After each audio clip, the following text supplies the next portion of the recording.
오늘 우리가 읽은 본문의 핵심은 8장 12절입니다. 보면 예수께서 또 말씀하여 이르시되 나는 세상의 빛이니 나를 따르는 자는 어둠에 다니지 아니하고 생명의 빛을 얻으리라 라고 예수님이 말씀하십니다. 여기서 아주 중요한 것이 예수님은 빛 되신다라는 것입니다. 그래서 예수님이 계신 곳은 늘 죄와 사망의 권세들이 드러나게 되는 것이죠. 이런 맥락을 가지고 오늘 본문을 한번 살펴봅시다. 예수께서 아침에 다시 성전으로 가셔서 백성들을 가르치게 됩니다. 그런데 3절에 보면 서기관들과 바리새인들이 음행 중에 잡힌 여자를 끌고 와서 모세의 율법대로라면 이 여자를 돌로 쳐야 한다라고 말합니다. 그리고 예수의 의견을 물어보는 것이죠. 그들은 단순히 율법의 해석을 예수님께 물어보기 위해 그 여자를 데리고 온 것이 아닙니다. 6절에 보면 그들이 이렇게 말함은 고발할 조건을 얻고자 하여 예수를 시험함이러라 라고 말합니다. 그러니까 만약 예수님이 돌로 치라고 한다면 평소 예수님의 핵심적인 가르침인 긍휼과 회개, 자비 등과 충돌한다고 예수님을 공격하거나 또한 당시 유대는 로마의 통치 아래에 있었기에 돌로 치라고 한다면 그 로마의 사행 집행 권한을 무시하고 로마법을 어기게 되는 것이죠. 또한 돌로 치지 말고 용서하라고 한다면 모세의 율법을 무시하는 것이기에 율법 파괴자 혹은 거짓 교사로 예수님을 공격할 명분을 그들이 얻고자 한 것입니다. 여러분, 왜 율법을 공부하고 율법을 연구하는 서기관들과 바리새인들이 예수님을 이렇게 고발하고 공격하려고 할까요? 요한복음 1장 11절은 이렇게 기록합니다. 자기 땅에 오매 자기 백성이 영접하지 아니했다라고 말하죠. 하나님께서 그의 독생하신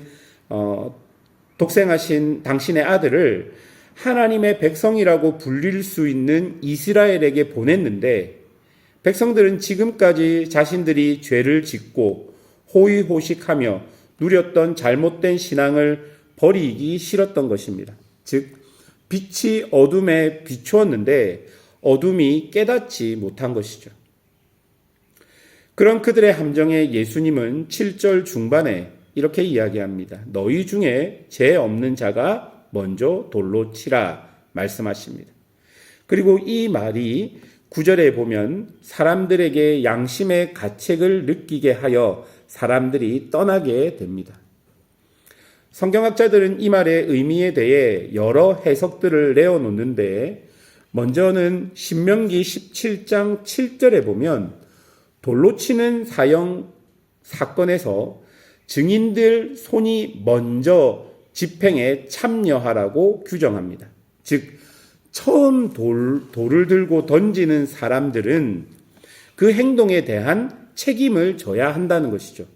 그러니 가장 강력한 증인들이 먼저 돌을 들고 사람들을 쳐서 죽여야 하는 것입니다. 확실한 증인이 아니고서는 처음 돌을 던질 수 없었던 것이죠. 혹여나 자신의 거짓된 증언으로 한 사람이 죽게 된다면 그것은 하나님 앞에서 피 흘리는 죄가 되어서 자신 역시 거짓 증인들과 똑같은 형벌을 받게 됩니다. 그리고 거기에 함께 이 사건을 보고 있었던 사람들 역시 무엇인가 석연치 않음을 느꼈을 것입니다. 왜 음행 중에 잡혔는데 여자만 잡혀왔을까? 혹은 그렇게 잡혀왔다면 율법을 판단할 권한 없는 아직 한낱 촌부에 불과한 예수님께 데리고 왔다는 사실로 이런 상황들이 이해되지 않는 것이죠. 그러니까 확실한 증거가 없고 확실한 증인이 없었기에 먼저 돌을 들고 칠 수가 없었던 것입니다.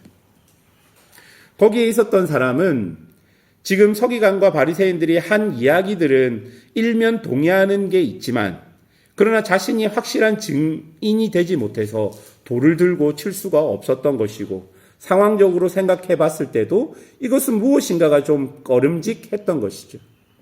어느 정도 잘못된 것임을 그들도 알고 있었던 것입니다. 그런데 여러분, 이런 상황을 누가 만들었습니까? 서기관들과 바리새인들입니다.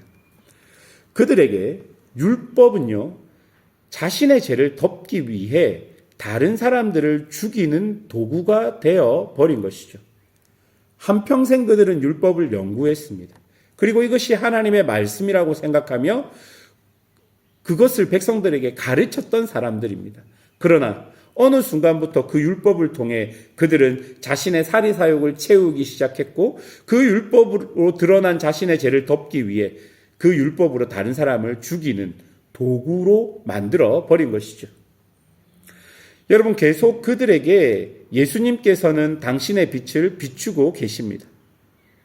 계속 빛이 비치니 그들의 어둠이 드러났고, 그들은 주님께 나오기보다 그 어둠을 감추기 위해 빛 반대로, 그러니까 빛이 비치는 반대 방향으로 도망가거나 혹은 그 빛 자체를 없애버리려고 한 것입니다. 그리고 그런 도구로 하나님이 주신 율법을 사용한 것이죠. 그러니 얼마나 악한 모습을 가지고 있는 것인지 우리가 알 수 있는 것입니다. 우리가 계속 사단에게 속고 있는 것이 무엇인 줄 아십니까? 빛 대신 예수님께 나아가면 내가 좋아하고 내가 원하는 것이 사라져 버리는 것이 아닐까라는 두려움입니다. 그러나 여러분, 그렇지 않습니다. 예수님께서 계속 바리새인들과 서기관들의 모습을 드러내시는 이유가 무엇입니까? 그들에게 더 좋은 것, 가장 선한 것을 주시기 위한 것입니다. 지금 바리새인들하고 서기관들에게 더 좋은 것, 더 선한 것은 무엇입니까? 자신의 어둠을 인정하고 회개하고 주님께 돌아오는 것입니다. 요한 1서 1장 9절은 이렇게 말합니다. 만일 우리가 우리 죄를 자백하면 그는 미쁘시고 의로우사 우리 죄를 사하시며 우리의 모든 불의에서 깨끗하게 하실 것이요. 빛은 우리를 망하게 만드는 것이 아니라 우리 속에 있는 어둠을 물리쳐서 어둠에 매여 있는 우리를 자유케 하는 것이죠. 10절부터 보십시오. 예수님이 여자에게 뭐라고 하십니까? 나도 너를 정죄하지 아니하노니 가서 다시는 죄를 범하지 말라.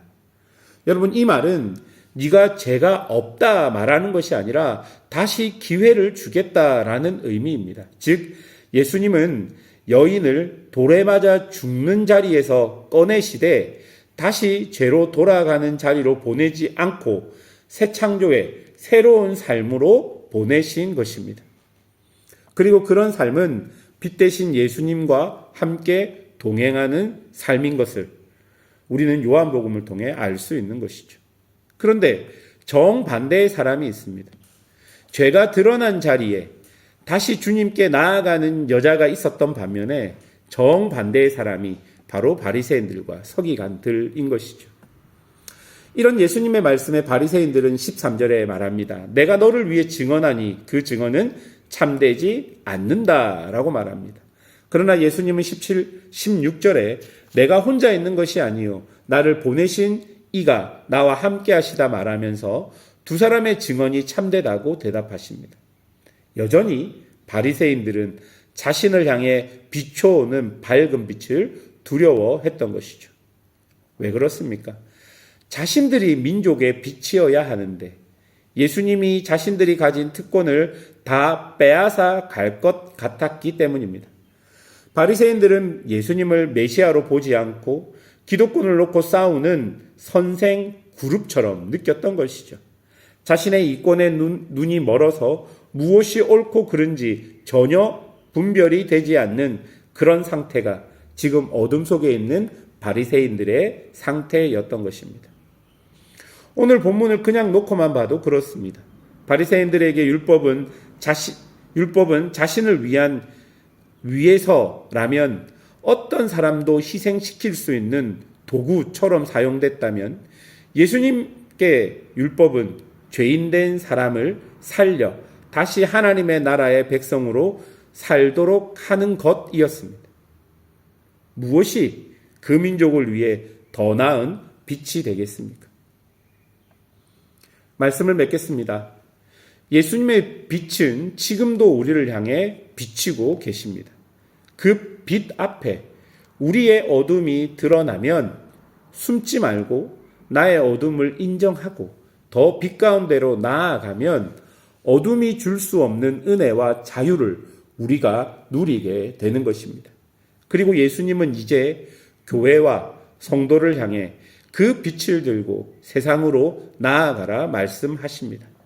그것은 세상이 우리를 통해 빛 대신 예수님을 알기 위한 것이지 그것을 무기와 도구로 삼아서 나의 원함을 채우라는 것은 아닙니다. 그러니 꼭 빛 앞에서 먼저 자신을 비추고 그 빛을 가지고 세상으로 나아가서 어두운 곳을 밝히는 그런 성도들이 되시기를 주님의 이름으로 축원합니다. 함께 기도하겠습니다.